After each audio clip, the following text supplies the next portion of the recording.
kind of interpretive subject. So a lot of things that I'm going to talk about are my opinions. And so there's probably other ways to do them, but these are the ways that have worked for me. The other thing, I told Justin last year, I said, God, Justin, I really like the presentation I think you did about building your club and all the things that went wrong. I said, that was great, you know, because a lot of times we talk about things that are very positive and you don't hear about the struggles people have to go through.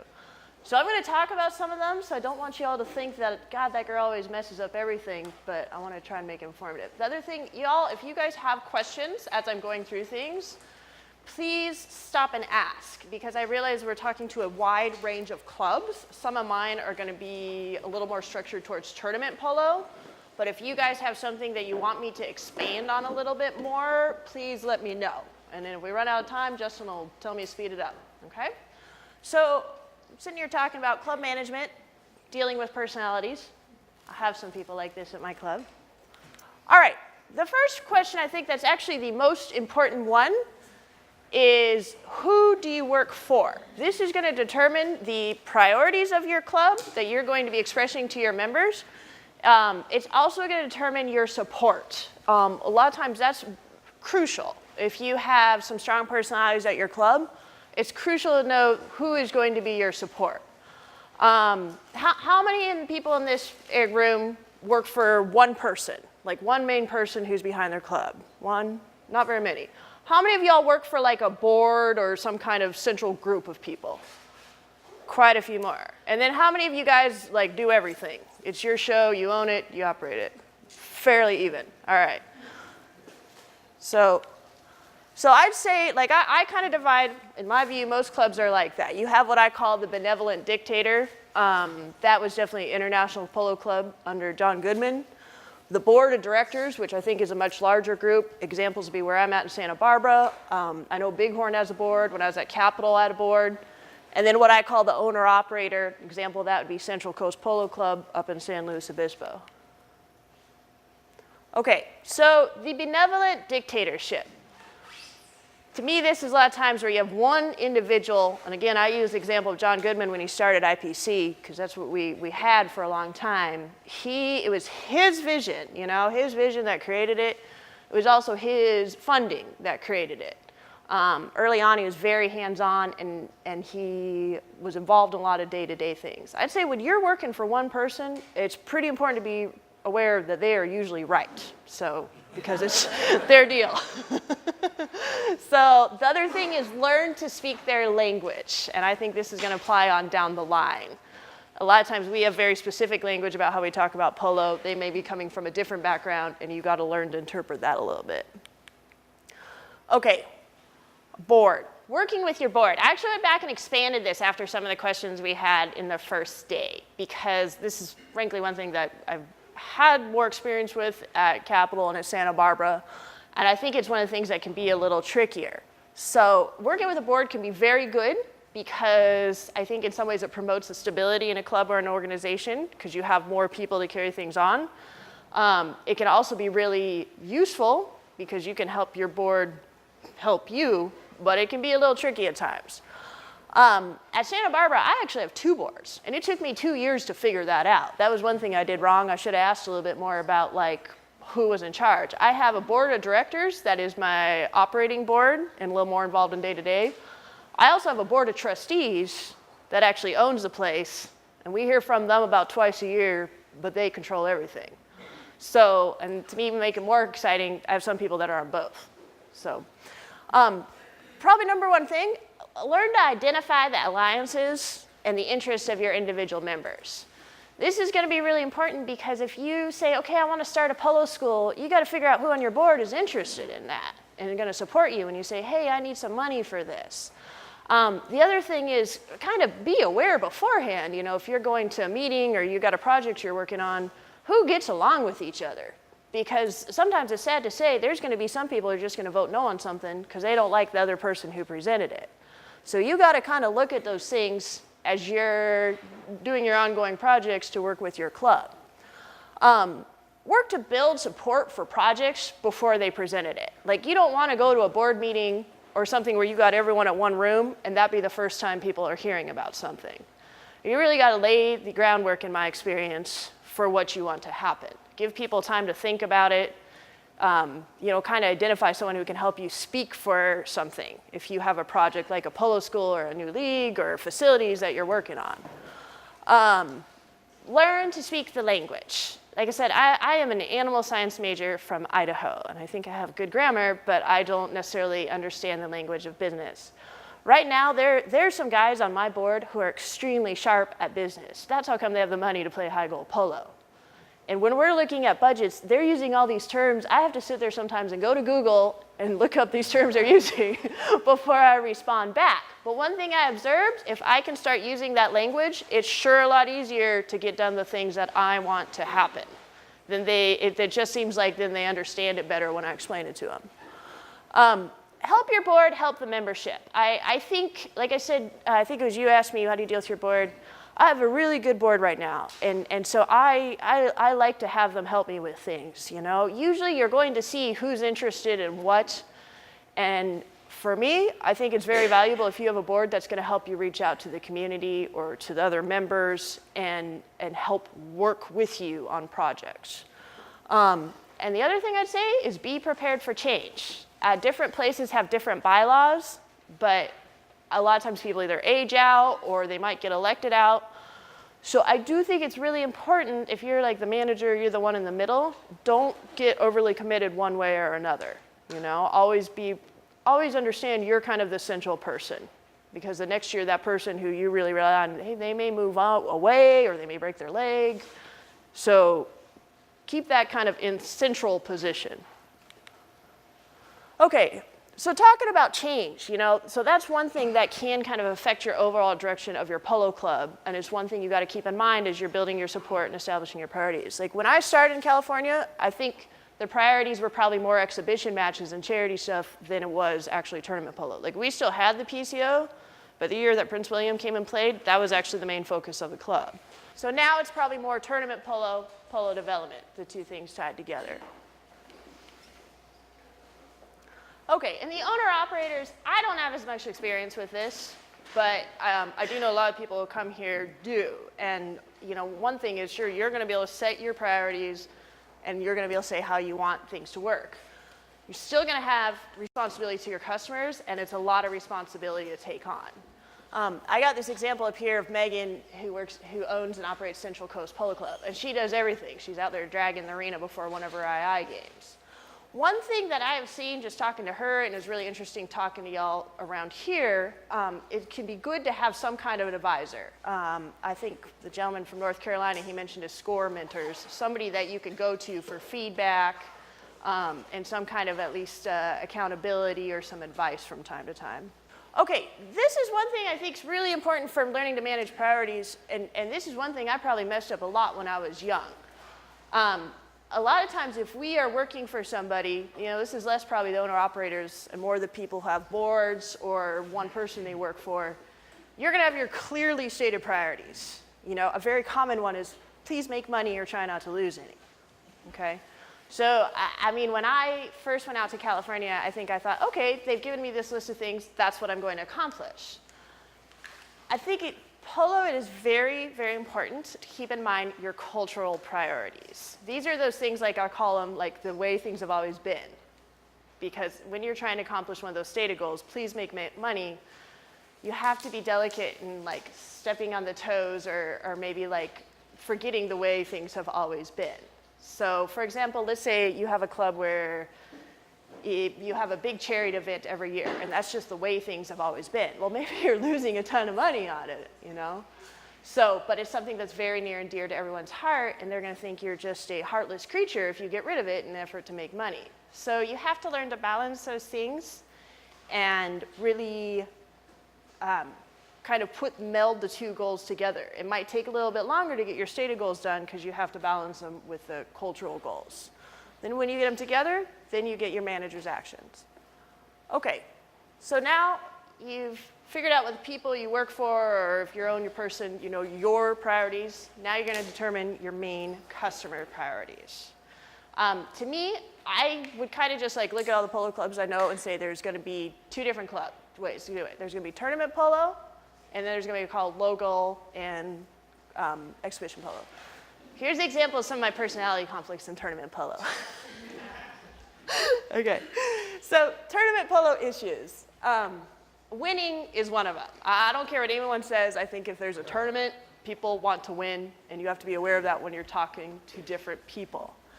The intensity of the play, is it appropriate for everyone? Fields. I spend a lot of time in California and Florida talking about the level of the fields, the quality of the fields. Umpires are a big deal. Umpires can either be one of your best assets or one of your worst drawbacks. The level of competition, is it going to be enough competition that everyone feels challenged, but not so much competition that everyone feels like, oh no, I can't even compete? Fairness. One of the things I used to have to do a lot in Florida was we would have to talk to everyone for hours and hours before a draw, because they wanted to make sure it was absolutely the most level playing field as possible. Now, of course, I had some people who maybe wanted the most advantage for themselves, so you also had to eliminate that. And I would say a lot of women's polo and youth polo falls into this category. This is one thing, again, when I think I was young, I would sometimes go, oh, no, it's okay, it's women's, it's youth, it's just for fun. I think, and I've seen bigger blow-ups in women's polo and youth polo than some of the high goal matches. Okay, low goal and exhibition polo. This is a photo of some of my pro pool players out there in California. We have a lot of pro pool, and we've actually seen a lot of people start to come through that. Playing time is going to be a big priority. Number of chukkers in a match, or the amount of times you play per week. Again, appropriate competition. Everyone wants to feel like they're getting a little bit of a challenge, but maybe if you got some older people, they don't want to feel like they're going to get crashed by a whole bunch of young kids. Like I said, this is a pro pool, and me and Haley would sit there every week and figure out how to make the teams even without offending anybody. Price points. This stuff you're going to get a lot more people going, oh, I don't know, can I do that? You spend a lot of time talking them into taking that next step. They want it to be fun. And if you're talking about especially an exhibition match, publicity.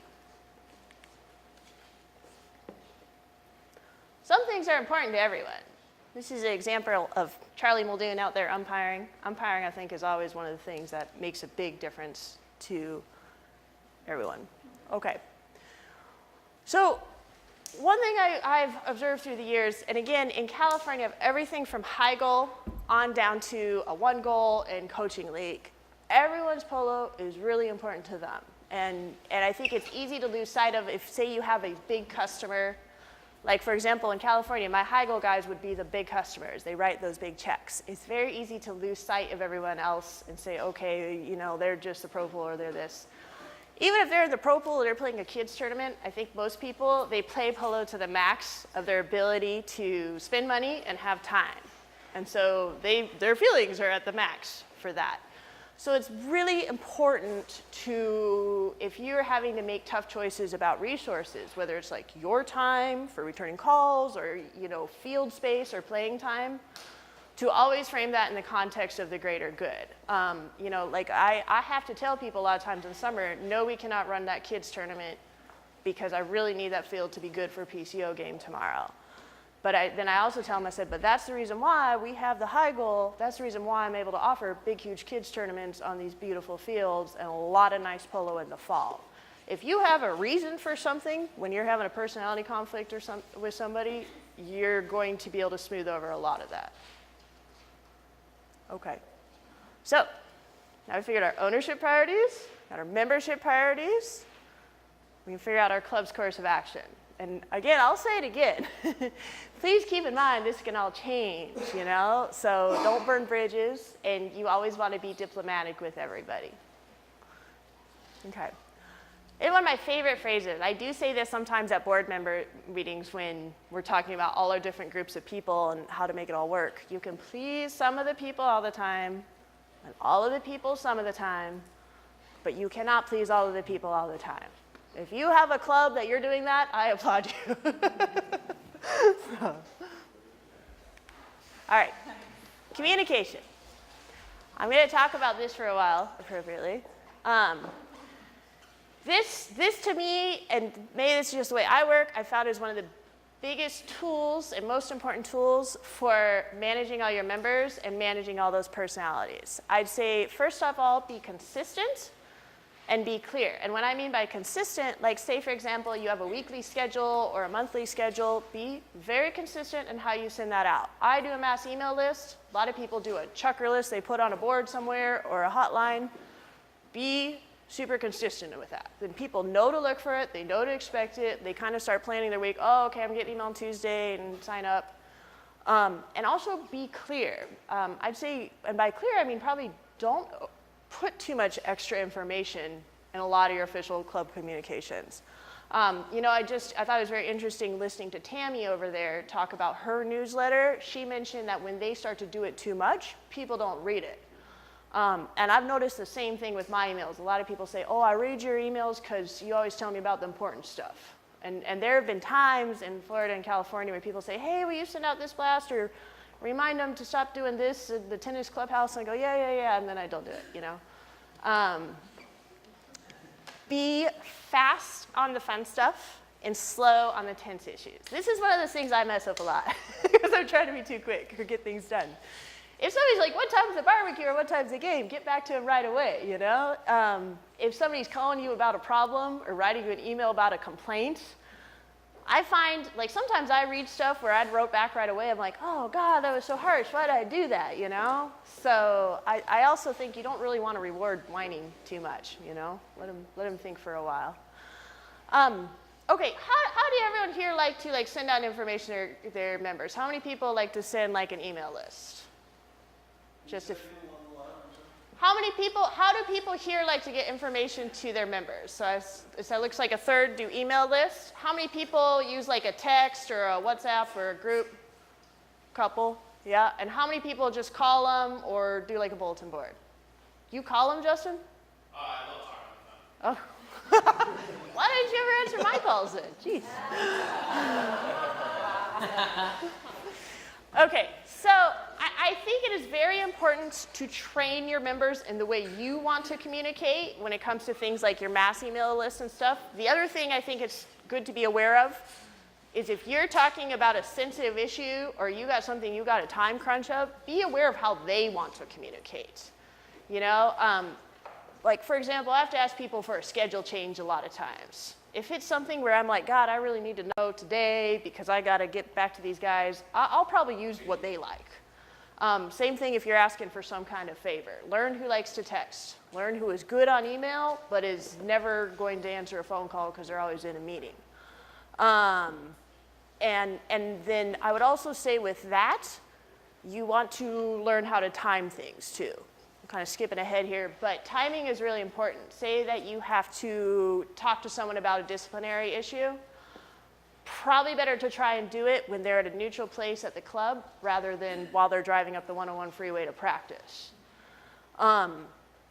Following up on diplomacy plus documentation. I'm probably actually more comfortable with a text or an email with a lot of people I don't know well.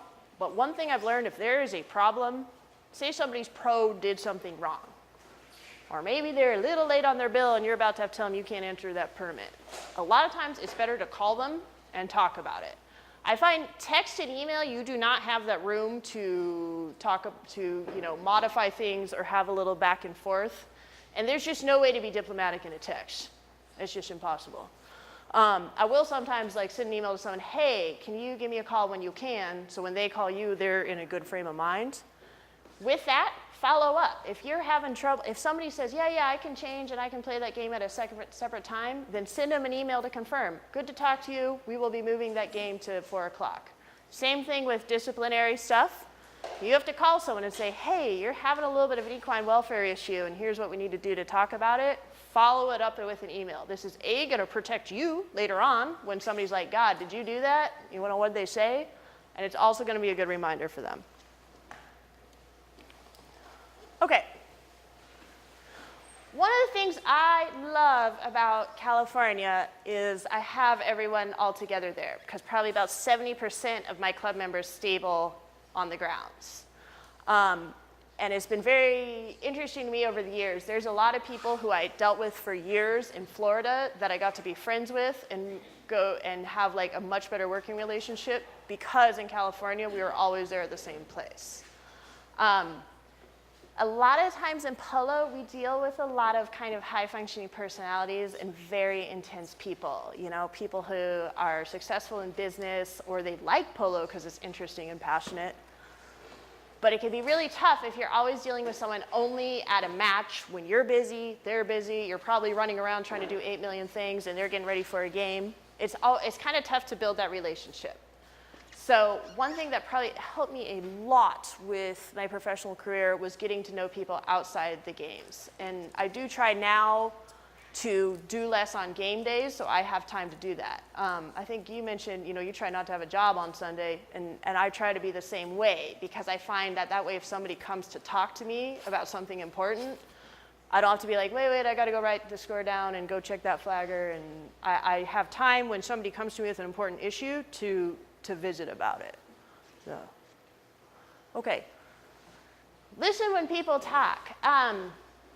This is something I could always use a little bit more work on. I think in polo, a lot of times we have to be a little commanding, and we're salespeople in general. We're telling people, okay, yeah, it's gonna be good for you to do this next thing. Here's the plan, here's what we're gonna do.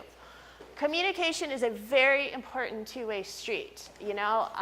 When I worked for Jimmy in Florida, a lot of times we'd call these guys about the formats. We kind of have an idea in our minds of how it's going to work. And sometimes that was pretty much how it went. Sometimes they'd start telling us, no, we got to do this and that, and they'd be right. You know, there'd be a good reason why we had to do something else.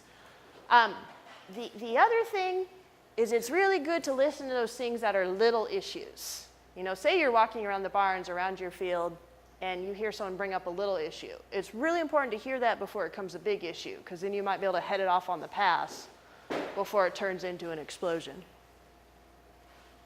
Okay, just picture me and Haley back there, who's my splendid helper last summer.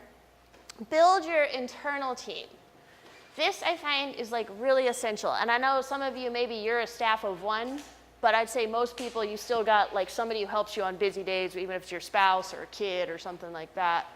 Or you have somebody you go to kind of help you with the club in general.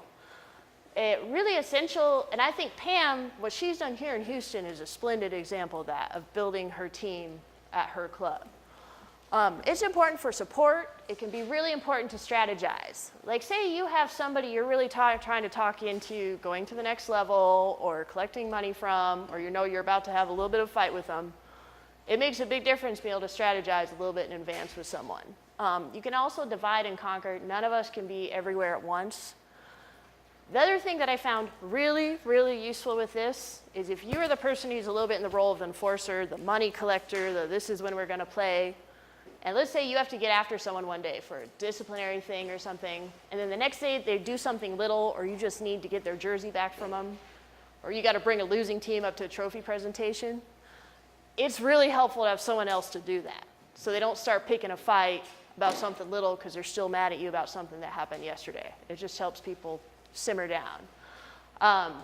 When teams lose and you got to get a losing team to a trophy presentation, I never ever go over there. They're just going to tell me all the things that went wrong, and usually after a day they realize, oh, okay, my horses weren't that good. I always send the youngest person I can find, so they're not going to yell at them. The other thing, too, is if you have the luxury of somebody you can work with a lot, different personalities respond to different people. Jimmy and I used to do that a lot in Florida. Okay, building your club. This is the fun part. Like, most of us are in polo because we like these kind of people. You know, you like interesting people. If we all wanted a homogenous experience, we'd probably do horse shows or something. So you want to cultivate your relationships. Never miss an opportunity to build that relationship and talk to different people, both people you work with and the people around you in the community. Recognize your opportunities to help others. You know, I've found over the years, I've probably printed out a lot of boarding passes. I've helped people find a lot of places to live. I've helped a lot of people find jobs. And anytime you help someone else, they're going to remember that later on when you need help. It's going to come back. So I would say be genuine and all that. I mean, we spend a lot of times adding up the things that will make it work, but people are going to pick up if you're genuine on it. and encourage a sense of community. We started our pro pool a couple years ago in Santa Barbara, and I don't pay these pros very much. They're 4 and 5 goal pros, and they're all there doing something else. But they fight over who gets to be in my pro pool because it's a little extra money for them. And so I tell them, you know, I say the people who are going to help build the club, who are going to talk to those people who are learning in the pro pool, or are going to work to bring me new patrons, those are the ones who get in the pro pool. And then it helps everybody. Because the pros are going to make a little more money, they're going to have another chance to have a job at the next level, my members and my students are going to learn, and the club is only going to grow. It's all to make it all better for everyone. Okay, so how many of you ever sometimes felt like, oh my God, I've been working so hard on this deal to, you know, sell this horse to someone, or help someone buy the perfect horse, or, you know, I mean, I'm sure you guys have all probably from time to time been in a situation where like, wow, I'm getting a little over my head to make things work. Don't drown in other people's problems. I think we are all probably a little guilty of this. Probably one of my problems is I have a lot of good professional players out in California, and sometimes there are not enough sponsors. And I find in the fall, we have an 8-goal league. A lot of times there are not enough jobs to go around. So I do try and help them all make connections and make the right connections and give them the phone numbers and get them and recommendations. But sometimes, if you got somebody who's like, no, I just can't, if you give me another $5,000 off and then I can make it all work, you have to have a cutoff point where you say, I've done everything I can, move on. No. This is a really important word. You sent me that little buzzer thing. That was the best thing ever. So, we spend a lot of time trying to fix people's problems for them and say, yeah, I can find a solution for that. And that is good, you know. Most of the time, that's what you want to do. But sometimes you're going to arrive at a point where you have to say, no, can you hold up the game anymore for me? No, I cannot, you know. Can you give me that deal? No. And when used appropriately, it is extremely effective. Don't be afraid to use it. Okay. Conflict resolution. I think this is a lot of what I do. So first of all, you want to try and prevent it as much as possible. Last year, they asked me to talk about setting up tournaments and stuff, and going, like I say, I go through my checklist, you know. Is everything organized in advance? Do you have the umpires? Is the field good? Did you get the MT? Did you make sure there was an umpire horse? When everything is running smoothly, people are less likely to be ruffled. So just prepare as much as possible and communicate really cleanly, you know. Reminders at the beginning of the week, reminder the day before. If anything changes, make sure you have a way to get that effectively to your membership. Okay, negotiate from strength. So this is one of those things that really depends on case by case, but I've learned I can get a lot more done if I can avoid backing people into a corner, if possible. Say, for example, you got somebody who's always late. They're late to their group lesson, or they're late to their game. You know, I'd say, first of all, try and give them a reminder at the beginning. Give them their extra little text or WhatsApp reminder, and give another call that morning. And then also maybe point out to them, God, when you're late, that other guy, it's going to make him late too, and he's got something to do with his family right afterwards, so he asked you if we could really make sure you point out and start the game. Then it's not you saying, oh, this is for me, it's for everyone. And pick your battles. I think I used to be very overzealous about being the sheriff, you know. God, that person's in the wrong spot, and there's something happened over there on that other field that I don't like. Now I really try and focus on the big battles, because if you guys have a big battle with someone, it's good to have your energy strong. You don't want to be all dragged down because you've been nagging everyone all day. Stay calm. This is probably easier said than done, because we're in a sport where we deal with a lot of passionate people and we are passionate about it, and sometimes it's very exciting, like when there's a wreck. So, but it's really absolutely essential. I'd say, first of all, in just your, if something goes wrong, say somebody falls off, everyone else around you is going to take their cue from you.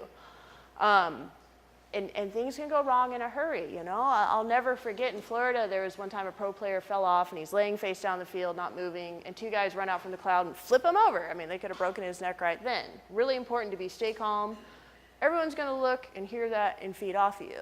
All right, be fair, you know? I mean, fairly self-explanatory. If you kind of have a system for doing things and stick with it, people are going to respect that, and it's going to be your backup, you know, if there's a personality conflict. Like I said, in my pro pool, I use the system of, all right, the guys that are going to make connections and help the club and help people learn, they're the ones that are going to get the deal. And so when other ones come and ask me, why didn't I get to play pro pool? I said, well, have you brought me any sponsors lately or gone and talked to that guy or stick him on? Well, no. I said, well, why don't you try that week and maybe I'll put you in next time. Okay. All right, this one is never fun, you know. How many of you guys have had something wrong? You know, maybe a lesson horse bucked somebody off. Field was bad when it really wasn't supposed to be bad. Trophies showed up and you'd ordered them and they weren't late or they were bad. Yeah. I mean, sometimes we mess up, right? And sometimes it's something that's pretty legit. So I never like this part when you go, oh my God, like maybe the field was a mess and you said, yeah, it's going to be better. Or like the trophies, that happens surprisingly often where you order something in a catalog and it shows up and you're like, oh God, that's ugly, but the tournament's the next day. I found a lot of times if somebody calls you and they're in a rage about something and they're upset about their trophies or the umpires or the field, and you sit there and listen to them and let them say their piece, and you say, you know what, you're right, that was wrong, it was my fault, and I'm gonna go fix it. They usually go, oh, okay, and they move on, you know, they move on to the next thing. It's never fun, but it's pretty effective. Okay. So a lot of times in our roles as instructors or managers, we have to be the ones to give directives, and sometimes we do have to say no. I think it's very important then, you know, one of the things I found, I have to make it clear that it's not me, you know? You want to make it sure that you would love to help them get their deal on their polo fees or whatever, but you can't do it because it's a policy of your board to really be consistent across the line. Getting back to where we talked about, like, all right, figure out what your board or your owner or your advisors want is very, very important to have support behind you at this point and keep the message in line with either your mission statement or your board or your owner. I mean, nothing is going to mess up your operations more than telling somebody, no, you can't do that, and then having somebody above you say, oh, no, but I told him it was okay. So especially if it's going to be a big issue, double check it. Okay. So sometimes you try and avoid conflicts, you try and prepare, you try and get everything ready, you try and be very diplomatic, everyone to cover your bases, and sometimes you still have to make a tough decision. Maybe you have an equine welfare issue. Maybe you have a pro who's always just trying to push you on the tournament, or can I play with this team, or this, that, the other. Sometimes you really have to make a tough decision and stick with it. For me, I found that if you think on it and you analyze it and you talk to your board, once you make that decision, stick with it. There's a pro who lives across the Brazos River, and he told me one time in Florida when they'd given us a hard time about a format. He said, I'm always going to push to the max, you know? I find people are going to do this with umpiring or as well, a lot of things. He goes, but once I know where the line is, then I know. So if you have to draw a line on something, don't deviate from it. It's just going to cause you heartache later on. Okay, so in conclusion, I'd say the biggest thing for helping you deal with all the personalities in your club, and I think all of you are probably fairly good at this if you're building your club, is develop that sense of community. Polo people, I think, really want to be part of something, you know, like we all keep talking about. It keeps 8 people to play a game. So build your community of both your members and your staff, help people achieve their goals, and help people be part of something bigger than themselves. Stay calm. Rudyard Kipling has a poem called If that was read at a lot of college or high school graduations. And the first line is, if you can keep your head when all around you are losing theirs and blaming it on you. And he goes on to say of uplifting things, but I always thought the next line could be, you might be a polo manager, instructor. It's going to help things. Stay calm. Communication. It's going to help prevent problems, and it will help smooth problems. And keep in mind, it's a two-way street. Listen as much as you talk. And credibility. if you have credibility to your membership and your board and your club supporters that you are helping, you really want everyone to help do the best they can at their polo and get the most out of their polo, people will sense that and they will pick up with that and they're going to be a lot more willing to work with you. I mean, also be credible in what you can do, you know? If you're not a good umpire, don't try and do it. Get somebody else to do it, you know? And be credible in all your communications. If you say the game's going to be at 2, make sure the game's at 2. If you say, all right, we are going to have enough teams or enough people to do this, find a way to make it happen, even if you have to beat the bushes for everybody. All right, so if you do all those things and you're lucky, you'll have a good season. All right.